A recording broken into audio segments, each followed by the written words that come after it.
But with time pressing upon us, we should get to the next segment. This is something you're really going to want to talk about. Aren't you going to really want to? Yeah, actually, I'm very excited about it. Take it, sir. So.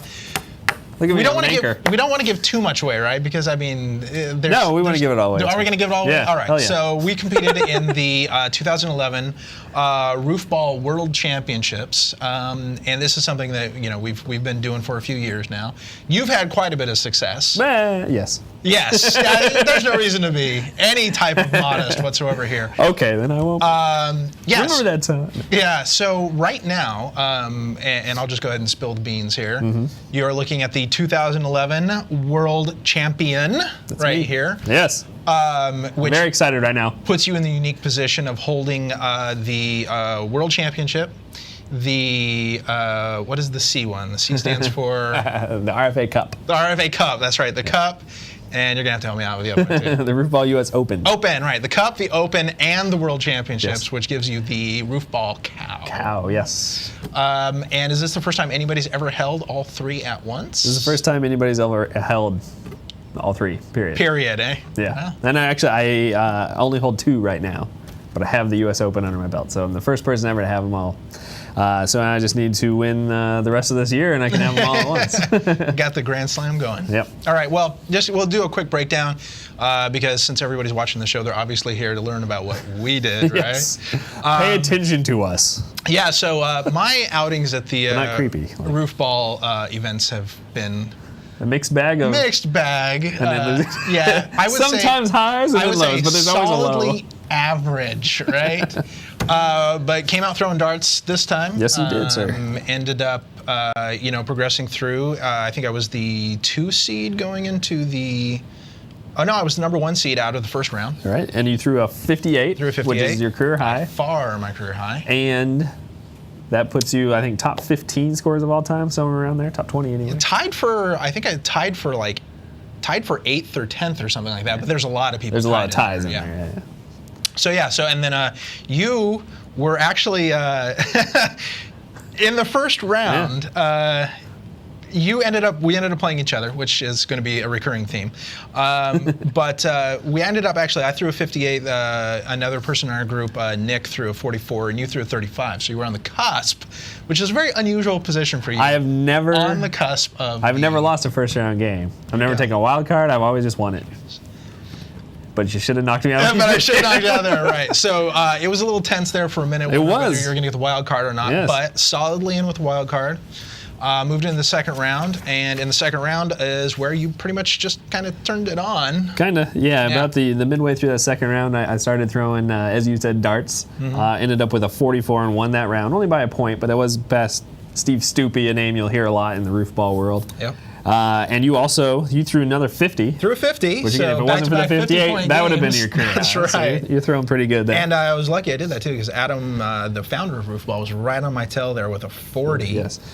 And you both, obviously you won and I won, so we moved on, and so did Adam with a wild card spot. Yep. So that set up the semifinal. Actually, I'm sorry, going back, Kevin Barry, who was speaking of throwing darts earlier in the game, he threw a 65, which is, there's been 3 70s, a 68, and 265. He threw one of the top 5, basically, highest scores ever. Yeah, he threw a 48 in the first round, which was good enough to win his game. Is. Second round threw the 65. Yeah. And just basically blew everybody out of the water in that round. Went into the semifinals, matched up with you and Adam. Yep, poor Adam. And he threw a 57, which would have been a stellar score, except I threw a 62. And in the process of scoring that 62, I became the 3rd person ever to mark in every single inning. I threw 9 pings and in a round.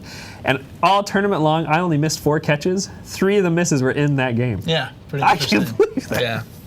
And you still ended up with a 62. A 62, yes. That's pretty impressive. Yes. So that moved into that. We're talking semifinals here. So you threw a 62. I was fortunate that I matched up against Amy Dieterman, first of all. We got to talk about her for a minute. Yes, Amy Dieterman, she was competing, I think, what is she, 15, 16? I think she's 16 now. 16. Competing in the regular bracket with all the guys, and she went out. Her first round, she threw a 45. Which was, again, the women's record, by far the women's record. Yes, by 7 or 8 points. Won her game, right? She won the game easily. Yep, moved into the second 45 round. to 25. Moving in the second round and threw a 47. Yes, so beating her own record right there. And I think our arm maybe got just a little bit a little tired going to the next round. Yeah, so by throwing a 14. But in the process, not only did she win the women's championship, she also became the second woman ever to make the semifinals in a full field. Absolutely. Yeah, it was a very impressive day for her. Yeah. I was lucky to get out of that round with a 35, which was good enough to take it. So that moved us into the trophy round. Yeah, so here's the final 3 players. The top 2 advance. So you don't need to win. You just don't lose. Yeah. That's the goal there. So I'm matched up against Derek, who's thrown a 62 and a 40 and something. Yeah. So he's been throwing well Kevin, all day. who's thrown a 65 and a 57. 57. So yeah, I'm a little trembling in my boots there. But you ended up taking the trophy round with a 55. I did, and actually I started off with pings in my first 9. So not only did I become the 3rd person to mark in the game prior, I almost became the first person to ever do it twice. That would have been impressive. But I got my stupid freaking mouth running, and right before I launched the very last throw, I say something as I'm throwing. Yep. I don't know why, and I just short arm and it comes back to earth. So I am going to take instead of a perfect 60, like it's only happened one other time, a perfect 60. I'm going to take a little credit for this because as I went up to do my throw just before you were going to throw. One of the announcers said, I think Loren's taking a sweet time here trying to throw Derek off his rhythm. And I wasn't. I was just actually taking my time because I was throwing better that way. I kind of stepped back and did a little stretch and took a little extra time just to see if, maybe it would have worked. And honestly, I didn't really even come across You had no idea I had done it. Because I was so far out there thinking about myself. Yeah. And so, I finished with a 55. You finished with a 43. Very good score. Good score. And Kevin, who was just killing it all day, finished with a 5. Which I'm very grateful for. We'll get to this in just a minute. He finished with a 5. He finished with a 5. And so at that point, neither one of you or I towards the end, we were obviously moving around, so there wasn't much pressure. That's the only reason I wasn't even paying attention to what you were doing, honestly. So we go into the championship game. Derek and I matched up, Portland Men on Sports, representing the 2 finalists. Give it up. Things did not go well for one of us. Yeah, they went well for one of us, and not so much for the other one. Now, I would say that it was a complete and total implosion. Yeah, I would say except that I felt perfect on every single throw I threw in that round. Tell them what your first throw was, because this kind of sums up your entire round. First throw was an over. Yeah, and that sums up your entire round. Yeah, and then my 5th throw, actually my 6th throw, was an over. Yeah. And then my 9th throw was an over. And for those of you who don't know Roofball, that means -5 points on each of those throws. So you wound up with a total of? I wound up with the lowest score ever in a championship matchup. Threw a 6. And I threw a 50, just and you threw for good measure. Yeah. Yep, that was fun. Yeah.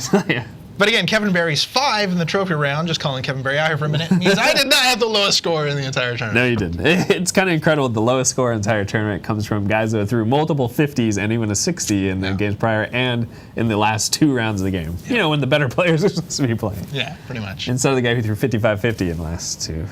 But whatever. So yes, it was a great event. And at some point when you have the trophy, we will bring that here. We'll set it up and show all the hard. I'll bring all my trophies. Oh Lord. All 3. That's all right. Roofball games, gold medals. That's true.